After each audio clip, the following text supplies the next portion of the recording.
오후 5시 42분 강민우는 횡단보도 앞에서 신호를 기다리고 있었다. 퇴근길 유동인구가 가장 많은 시간, 강남역 사거리는 언제나처럼 사람들로 붐볐다. 민우는 우연히 스마트폰을 꺼내 들고 거리의 풍경 영상을 찍고 있었다. 민우는 가끔 이렇게 거리의 풍경을 찍곤 했었다. 녹색 신호등이 켜졌고 사람들이 걷기 시작했다. 그때였다. 검은 세단 한 대가 빨간 신호를 무시하고 교차로로 돌진했다. 급제동 소리도 없었다. 브레이크를 밟지 않은 것이다.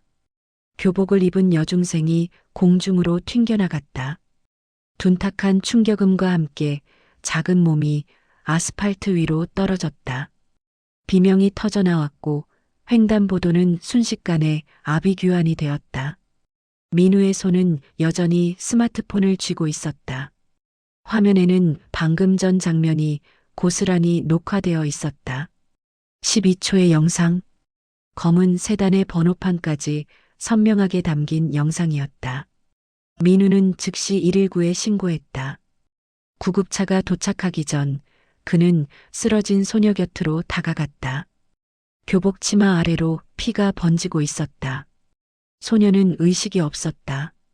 민우는 자신의 재킷을 벗어 소녀의 머리 밑에 받쳤다. 주변 사람들은 스마트폰을 들고 촬영하기 바빴다. 누구도 다가오지 않았다. 검은 세단은 이미 사라진 뒤였다. 민우는 손을 떨며 영상을 다시 재생했다. 번호판, 차종, 운전자의 실루엣까지 모든 것이 명확했다. 이것은 증거였다. 유일한 증거였다. 경찰이 도착했고 민우는 자초지종을 설명했다. 영상을 제출하겠다고 말했다. 경찰은 고맙다는 말과 함께 그의 연락처를 받아갔다. 민우는 그날 밤 잠을 이루지 못했다. 소녀의 창백한 얼굴이 눈앞에 아른거렸다. 그리고 20년 전 자신의 어머니 얼굴도 떠올랐다. 똑같은 뺑소니였다. 목격자가 있었지만 아무도 나서지 않았다. 가해자는 지역 유지의 아들이었고 사건은 미제로 남았다. 민우는 평생 그 진실을 찾아 헤맸다. 이번에는 달라야 했다. 자신이 증인이 되어야 했다. 다음 날 아침 민우가 운영하는 작은 카페 앞에 고급 외제차 한 대가 멈춰 섰다. 광택이 번쩍이는 검은색 벤츠였다. 차에서 내린 남자는 깔끔한 정장 차림이었다. 명함을 건네며 웃었다. 안녕하십니까, 강민우 사장님.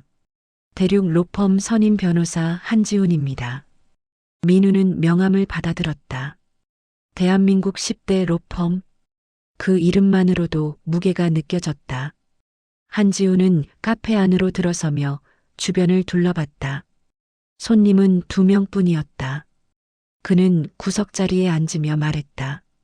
어제 사건 안타깝습니다. 그런데 사장님, 혹시 영상 제출하셨습니까? 민우는 고개를 끄덕였다.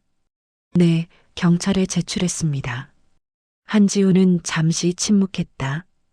그리고 천천히 입을 열었다. 사장님, 제 의뢰인은 그날 차를 운전하지 않았습니다. 차량 도난 신고가 접수된 상태입니다. 영상 속 인물은 제 의뢰인이 아닙니다. 민우는 미간을 찔렀다. 그건 경찰이 판단할 문제 아닙니까? 물론입니다. 하지만 오해가 커지기 전에 증언을 철회해 주시면 어떨까 싶어서요. 사장님도 바쁘실 텐데 불필요한 시간 낭비하실 필요 없지 않습니까? 민우는 답하지 않았다. 한지우는 가방에서 서류 봉투를 꺼냈다. 이건 합의금 명목이 아닙니다. 그저 사장님께서 겪으실 불편함에 대한 보상입니다. 현금 2억 원입니다. 증언만 번복해 주시면 됩니다. 기억이 불명확했다고만 하시면 됩니다. 민우의 손이 떨렸다. 2억 원. 카페 운영이 어려워진 지 오래였다. 여동생의 대학 등록금도 빠듯했다. 하지만 그는 서류 봉투를 밀어냈다. 죄송합니다. 제가 본 건 명확합니다. 한지훈의 표정이 굳었다.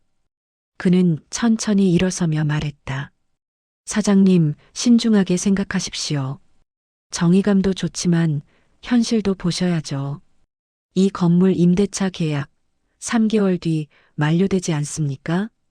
민우는 얼어붙었다. 한지우는 문을 열며 마지막으로 말했다. 증인은 생각보다 외롭습니다. 다시 연락드리겠습니다. 문이 닫혔다. 민우는 빈 카페에 홀로 남았다. 그의 손에는 여전히 스마트폰이 쥐어져 있었다. 12초짜리 영상. 그것은 진실이었지만 동시에 올가미가 되어가고 있었다. 민우는 알고 있었다. 이 선택이 자신의 모든 것을 바꿀 것이라는 것을. 하지만 20년 전 침묵했던 사람들의 얼굴도 떠올랐다. 이번에는 달라야 했다. 그는 스마트폰 화면을 응시했다. 진실을 말하는 것이 왜 이토록 무거운 것일까? 한지훈이 다녀간 지 사흘이 지났다.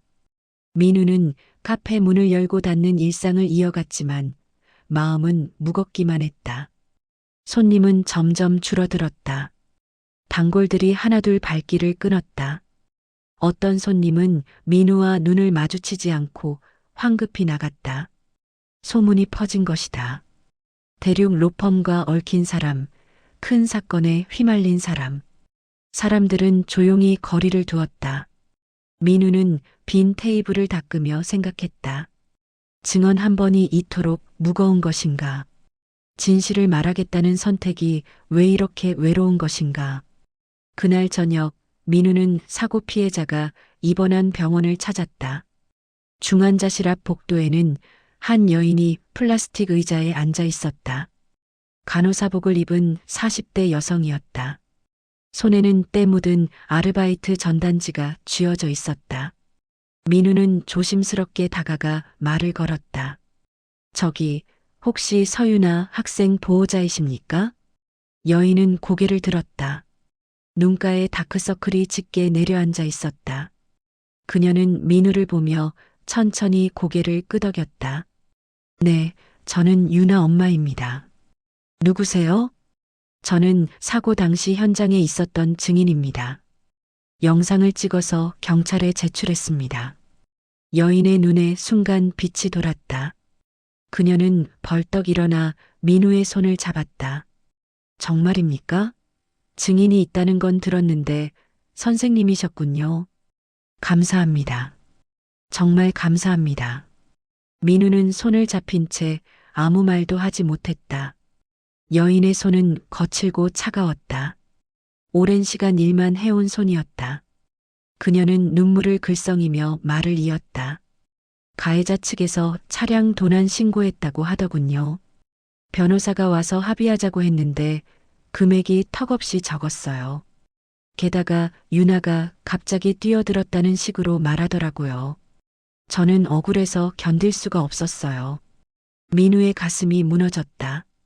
그 순간 20년 전 자신의 어머니가 겹쳐 보였다.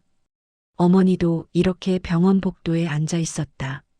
아무도 나서지 않는 진실 앞에서 홀로 무너져 내렸다. 민우는 여인을 바라보며 천천히 입을 열었다. 제가 본 영상에는 명확합니다. 신호 위반이었고 유나 학생은 녹색 신호에 횡단보도를 건넜습니다. 제가 증언하겠습니다. 여인은 두 손으로 얼굴을 감쌌다. 흐느끼는 소리가 새어나왔다.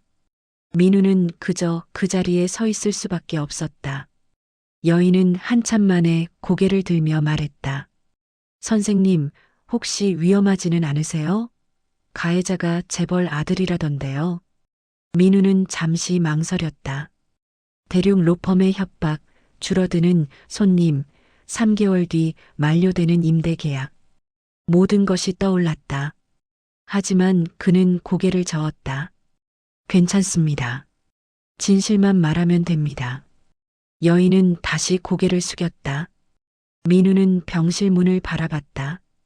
유리창 너머로 침대에 누워있는 소녀가 보였다. 온몸에 깁스와 붕대가 감겨 있었다. 민우는 주먹을 쥐었다. 이번에는 달라야 한다. 침묵하지 않아야 한다. 병원을 나서는 길 민우의 휴대전화가 울렸다. 낯선 번호였다. 통화 버튼을 누르자 익숙한 목소리가 들려왔다.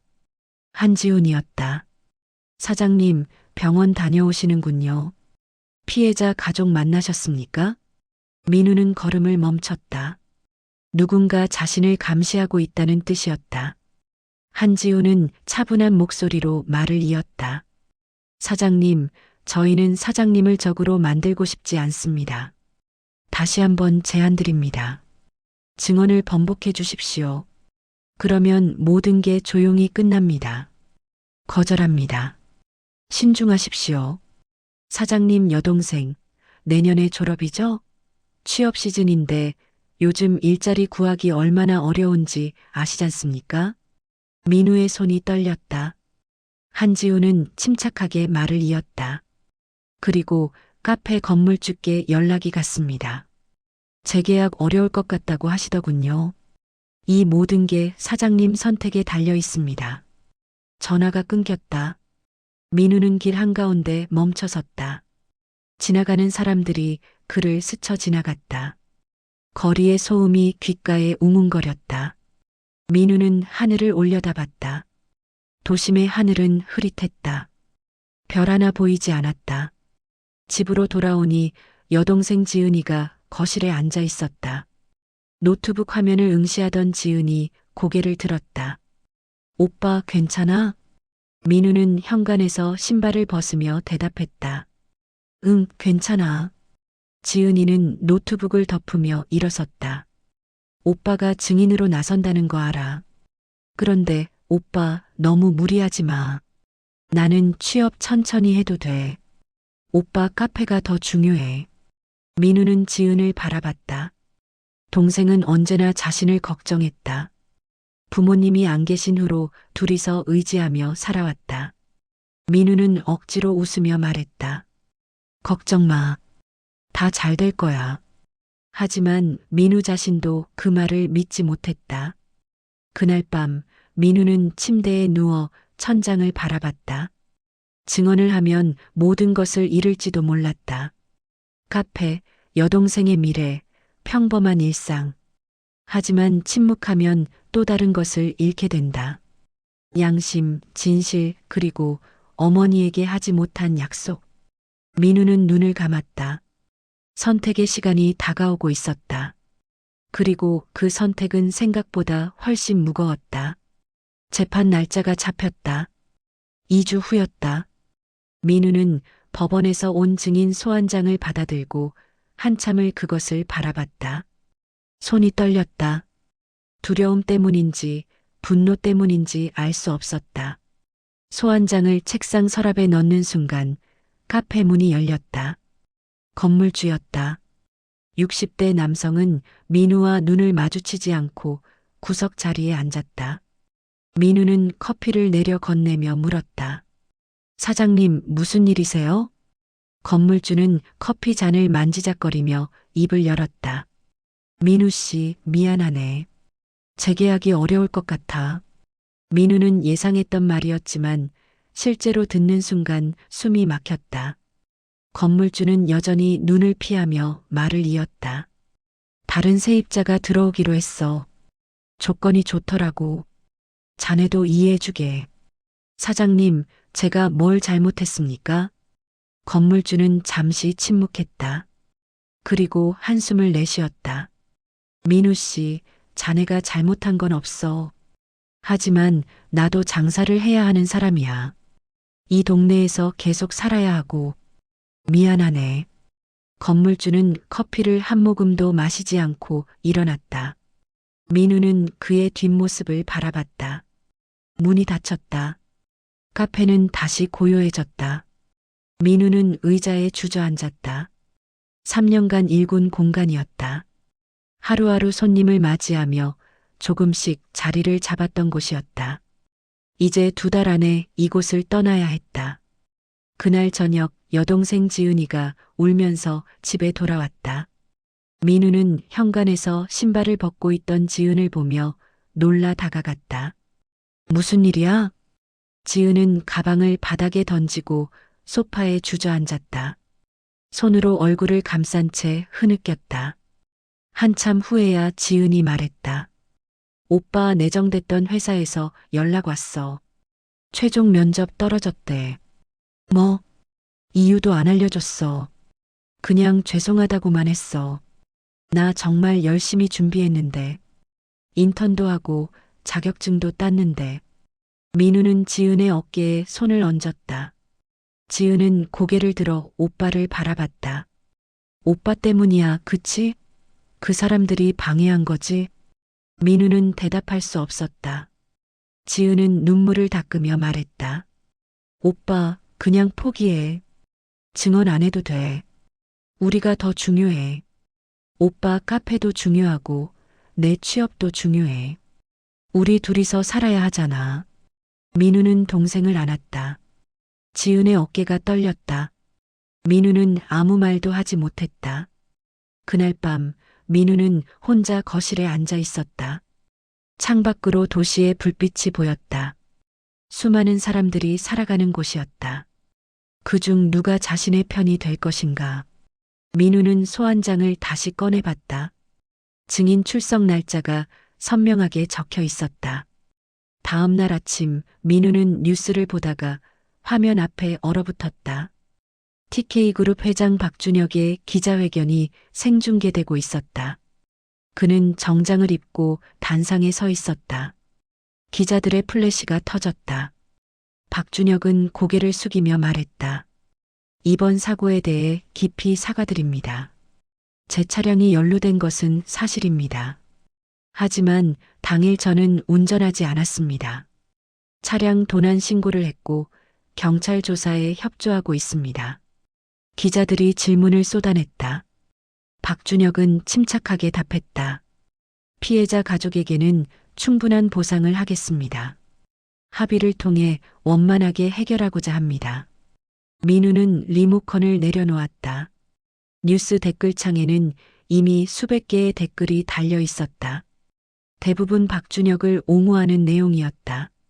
차량 도난이라니 안 됐다. 피해자에게 보상한다니 책임감 있다. 재벌 2세치고 인격이 훌륭하다. 민우는 화면을 껐다. 진실은 이미 묻히고 있었다. 오후에 민우는 경찰서에서 연락을 받았다. 담당 형사가 만나자고 했다. 민우는 경찰서로 향했다. 조사실에서 형사는 민우에게 서류를 건넸다. 강민우 씨 제출하신 영상 확인했습니다. 번호판은 명확하게 보이는데 운전자 얼굴은 확인이 어렵습니다. 하지만 신호 위반은 명확하지 않습니까? 그렇습니다. 하지만 박준혁 씨 측에서는 차량 도난을 주장하고 있고 실제로 도난 신고 기록도 있습니다. 사고 당일 새벽 2시에 신고했더군요.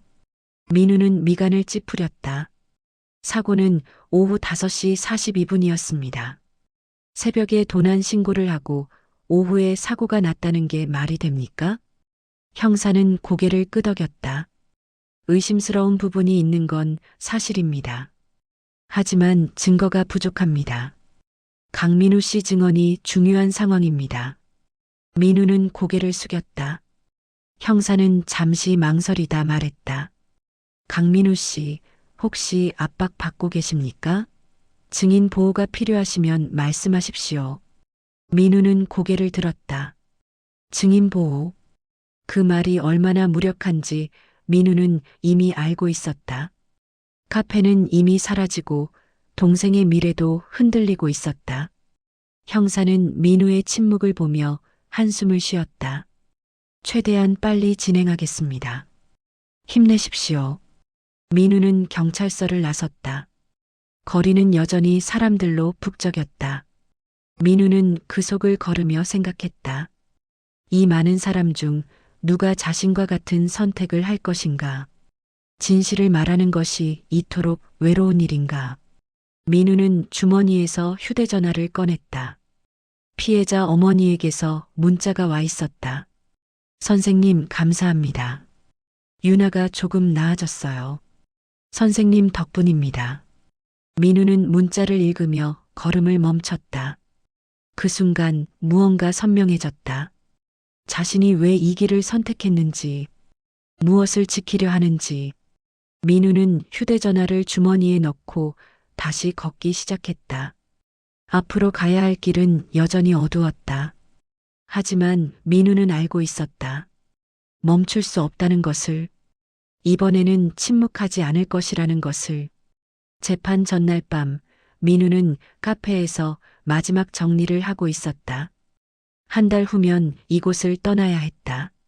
선반 위 커피잔들을 닦으며 민우는 지난 3년을 떠올렸다. 첫 손님, 단골이 된 사람들, 작은 축하 파티들. 모든 것이 아득했다. 그때 카페 문이 열렸다. 70대로 보이는 할머니였다. 민우는 고개를 숙이며 인사했다. 어서 오세요.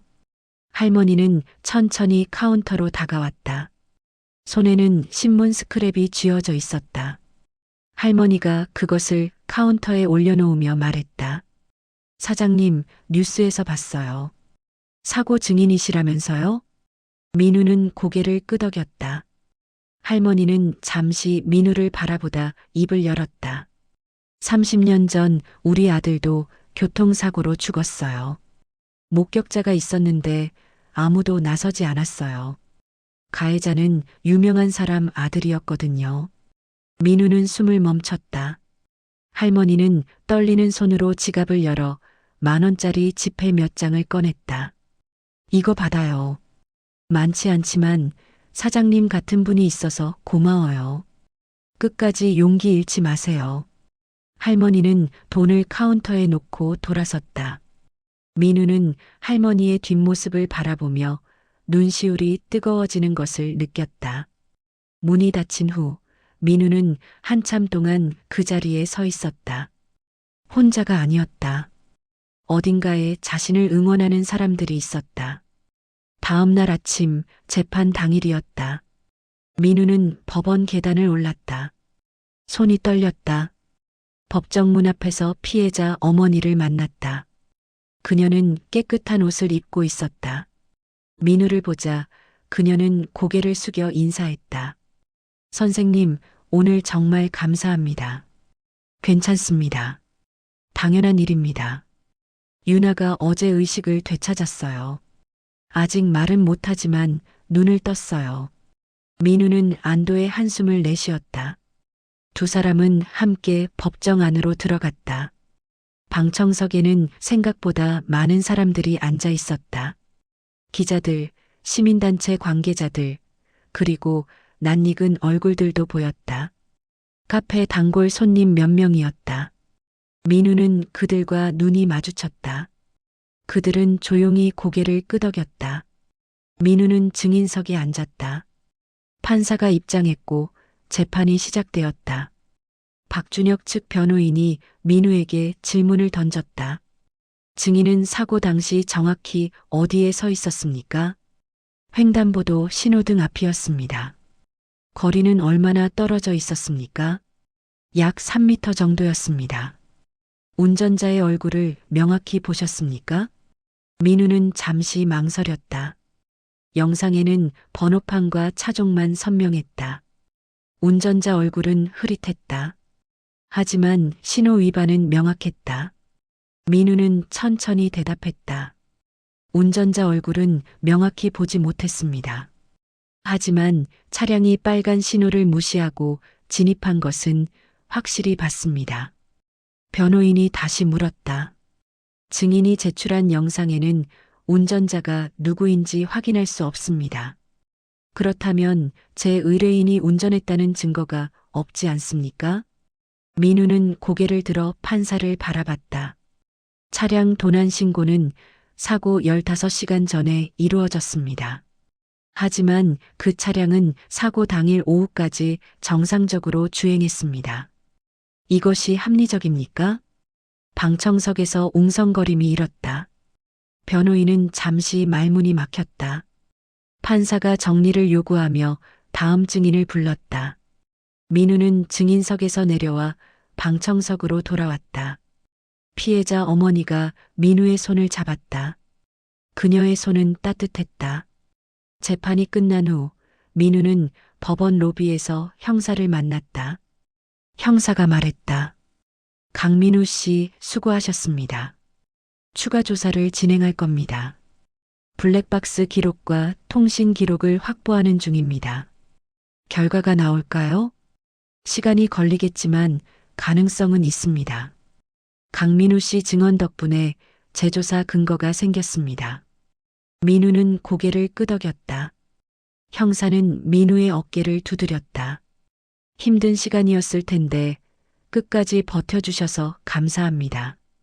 민우는 법원을 나섰다. 계단을 내려오는데 누군가 뒤에서 불렀다. 오빠. 돌아보니 여동생 지은이 서 있었다. 지은은 민우에게 달려와 안겼다. 오빠 미안해. 내가 포기하라고 했었잖아. 근데 오빠가 옳았어. 뉴스 댓글 봤어. 사람들이 오빠 응원하고 있더라.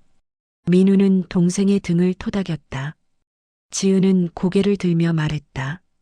나도 다시 준비할 거야. 다른 회사 지원했어. 이번에는 잘 될 것 같아. 그래, 넌 할 수 있어. 두 남매는 함께 법원을 나섰다. 거리에는 봄바람이 불고 있었다. 민우는 하늘을 올려다봤다. 구름 사이로 햇살이 비쳤다. 아직 끝나지 않았다. 카페를 떠나야 하고 앞으로 갈 길도 불확실했다. 하지만 민우는 알았다. 자신이 옳은 선택을 했다는 것을, 그리고 그 선택을 응원하는 사람들이 있다는 것을. 그날 저녁 민우는 카페에서 마지막 영업을 준비했다. 문을 열자 단골 손님들이 하나둘 들어오기 시작했다. 그들은 민우에게 악수를 청했다. 한 손님이 말했다. 사장님, 용기 있는 선택하셨어요. 저희가 응원합니다. 또 다른 손님이 덧붙였다. 새로 카페 여시면 꼭 찾아갈게요. 민우는 그들에게 커피를 내렸다. 카페는 오랜만에 사람들로 가득 찼다. 웃음소리가 들렸다. 민우는 카운터에 서서 그 광경을 바라봤다.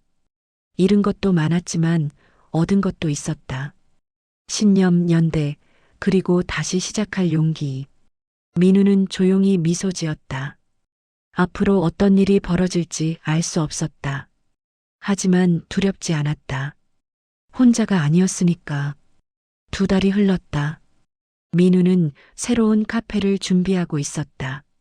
이번에는 작은 골목길, 임대료가 저렴한 곳이었다. 공간은 좁았지만 햇살이 잘 들었다. 민우는 페인트 칠을 하며 땀을 닦았다. 여동생 지은이 옆에서 선반을 조립하고 있었다. 지은이 물었다. 오빠 힘들지 않아? 괜찮아. 처음 시작할 때도 이랬잖아. 지은은 드라이버를 내려놓으며 웃었다. 그래도 이번엔 나도 돕잖아. 혼자 아니야. 민우도 미소 지었다. 지은은 결국 다른 회사에 합격했다. 작은 스타트업이었지만 분위기가 좋았다. 지은은 매일 즐겁게 출근했다. 민우는 동생의 밝은 얼굴을 보며 안도했다. 어둡던 시간이 지나가고 있었다. 그날 오후 민우의 휴대전화가 울렸다. 형사였다. 민우는 전화를 받았다. 강민우 씨, 좋은 소식입니다. 블랙박스 복구에 성공했습니다. 사고 당일 박준혁 씨가 운전한 정황이 확인됐습니다. 민우는 숨을 멈췄다. 정말입니까? 네, 통신 기록과 위치 추적도 일치합니다. 차량 도난 신고는 허위였던 것으로 드러났습니다. 곧 기소될 예정입니다. 민우는 한참 말이 없었다. 형사가 다시 말했다. 강민우 씨 증언이 없었다면 불가능했을 겁니다. 감사합니다. 전화가 끊어진 후 민우는 벽에 기댄 채 천장을 올려다봤다. 지은이 다가와 물었다. 오빠 무슨 일이야? 진실이 밝혀졌대. 지은은 오빠를 안았다. 두 남매는 한참 동안 그렇게 서 있었다. 말이 필요 없었다. 민우는 20년 전 어머니를 떠올렸다. 진실 없이 떠나야 했던 어머니. 이번에는 달랐다. 이번에는 진실이 밝혀졌다. 그날 저녁 민우는 병원을 찾았다. 서윤아가 입원한 병실이었다. 문을 노크하자 피해자 어머니가 나왔다. 그녀는 민우를 보자 환하게 웃었다. 선생님 들어오세요. 윤아가 기다렸어요. 병실 안으로 들어가니 윤아가 침대에 앉아 있었다. 목발을 짚고 있었지만 표정은 밝았다. 민우를 보자 윤아가 말했다. 선생님 안녕하세요. 저 기억하세요? 물론이지. 많이 좋아졌구나. 네, 이제 곧 퇴원해요. 학교도 다시 갈 수 있대요. 민우는 가슴이 뭉클했다. 윤아의 어머니가 민우에게 차를 건네며 말했다. 선생님 덕분입니다. 선생님이 아니었으면 우리는 진실도 모른 채 포기했을 거예요. 저도 해야 할 일을 했을 뿐입니다. 아니에요. 선생님은 용기를 내셨어요. 그게 얼마나 어려운 일인지 저는 알아요. 민우는 고개를 끄덕였다. 윤아가 천천히 말했다. 선생님, 저 나중에 커서 선생님처럼 되고 싶어요. 옳은 일하는 사람이요. 민우는 윤아의 손을 잡았다. 넌 이미 훌륭한 사람이야. 이 일을 이겨낸 것만으로도. 윤아는 눈물을 글썽였다. 어머니도 눈시울을 붉혔다. 민우는 두 사람과 한참 이야기를 나눴다. 병원을 나서는 길, 민우는 가벼운 발걸음으로 복도를 걸었다. 창밖으로 석양이 지고 있었다. 하늘은 붉게 물들어 있었다. 일주일 후, 새 카페가 문을 열었다. 작지만 아늑한 공간이었다. 개업 첫날 예상보다 많은 사람들이 찾아왔다. 전 카페 단골들, 재판때 방청석에 있던 사람들, 그리고 낯선 얼굴들도 보였다. 한 손님이 말했다. 뉴스에서 봤어요. 꼭 한번 와보고 싶었어요. 민우는 감사의 인사를 건네며 커피를 내렸다. 오후쯤 윤아와 그녀의 어머니가 찾아왔다. 윤아는 목발을 짚고 있었지만 혼자 걸을 수 있었다. 민우는 그들을 반갑게 맞이했다. 윤아의 어머니가 화분을 건넸다. 개업 선물이에요. 작지만 정성 담았어요. 감사합니다. 소중히 키우겠습니다. 윤아가 카페를 둘러보며 말했다. 여기 예쁘다. 자주 올게요. 민우는 웃으며 고개를 끄덕였다. 그들은 자리에 앉아 커피를 마셨다. 창밖으로 사람들이 지나다녔다. 평범한 일상이었다. 하지만 민우에게는 특별했다. 잃은 것도 많았지만 얻은 것은 더 컸다. 신념을 지킨 것, 진실을 말한 것, 그리고 누군가에게 희망이 된 것. 저녁 무렵 손님들이 돌아가고 민우는 홀로 정리를 했다. 카운터를 닦으며 민우는 지난 몇 달을 떠올렸다. 협박, 압박, 외로움. 모든 것이 힘들었다. 하지만 후회는 없었다. 민우는 창밖을 바라봤다. 거리에 불이 켜지기 시작했다. 도시는 여전히 살아 움직이고 있었다. 그 속에서 각자의 선택을 하며 살아가는 사람들이 있었다. 민우는 생각했다. 정의로운 선택은 대가를 요구한다. 때로는 모든 것을 걸어야 한다. 하지만 그 선택이 누군가에게 빛이 된다면 그것으로 충분하지 않을까? 민우는 윤아의 어머니가 준 화분에 물을 주었다. 작은 새싹이 돋아나 있었다. 민우는 그것을 바라보며 미소 지었다. 새로운 시작이었다. 어렵게 얻은 소중한 시작이었다. 민우는 불을 끄고 카페 문을 잠갔다. 집으로 가는 길, 민우는 하늘을 올려다봤다. 별이 보였다. 20년 만에 보는 별빛이었다. 어머니도 저 하늘 어딘가에서 보고 있을까? 민우는 조용히 걸었다. 앞으로도 어려운 일은 있을 것이다. 하지만 민우는 알고 있었다. 옳은 일을 하는 사람은 결코 혼자가 아니라는 것을. 그리고 진실은 언젠가 빛을 본다는 것을. 민우의 발걸음은 가벼웠다. 내일도 모레도 민우는 이 길을 걸을 것이다. 정의로운 사람이 치르는 대가는 컸지만 그가 얻은 것은 더 컸으니까. 구독과 좋아요, 알림 설정은 스토리 제작에 큰 힘이 됩니다. 끝까지 들어주셔서 정말 감사합니다. 더 좋은 인생 사연으로 찾아뵙겠습니다. 스토리쭈 채널 많이 찾아주세요.